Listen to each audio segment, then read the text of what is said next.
So welcome back to another video, guys. I'm just going to take you through the steps that I took to install the front mount onto my YD25 D22.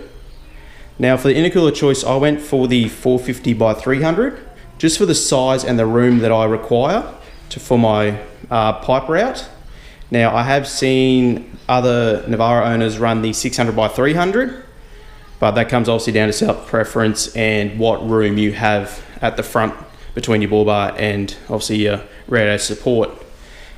Now for the bracketry, it was quite easy. There's two bolt holes on the radiator support that you can use. So one will actually line perfectly up in an L shape, but the other one will need to be off-centered. So probably either, depending on which way you shift your intercooler for your room, you'll either have to drill that hole on the radiator support or the intercooler bolt hole 1 to 2 centimeters. Now for the bottom bracket, what I did was I just ran a L bracket off the support bar here that holds your airbag and the horn, and then just ran the flat bar off the two bolt holes at the bottom of the intercooler, which obviously that's made it very sturdy and it's obviously not moving. Now for the AC condenser fan, I went for a Davies Craig 12-inch slimline fan, which fit in there quite well and obviously freed up a lot of room for me to push the intercooler back as far as I can. And I just spliced that into the factory loom.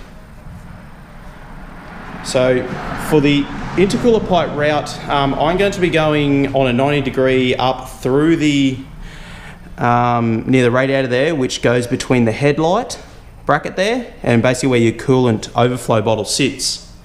So you will be able to move that coolant bottle, unbolt it and shift it to the left, or you can try and find a smaller one and mount there. That would be fine. For the right hand side to the turbo, there's certain ways you can go by doing this. One way of going is you can go between the same route as I just explained on the left hand side, or you can also go between the two headlight brackets there, up where your second battery is, and straight over to the turbo. But keep in mind, you can remove your secondary battery, isolate it, and just keep your main primary crank battery going. It's more sufficient enough to start your engine. But another probably positive what can come out of that is that you can actually put an ARB compressor there, or a King's compressor, or whatever compressor you like, and keep it away from the back of the seat or wherever you mount that. Or you can even put a catch can there, or even your coolant overflow bottle. But the route I'm going to be taking, which the ball bar has allowed me to do because of the design, I'm going to be going a 90-degree between the grill bracket, which will drop down below the washer bottle, back around the inner guard, and following the chassis up and doing a 90-degree off the turbo there, basically where the catch can is.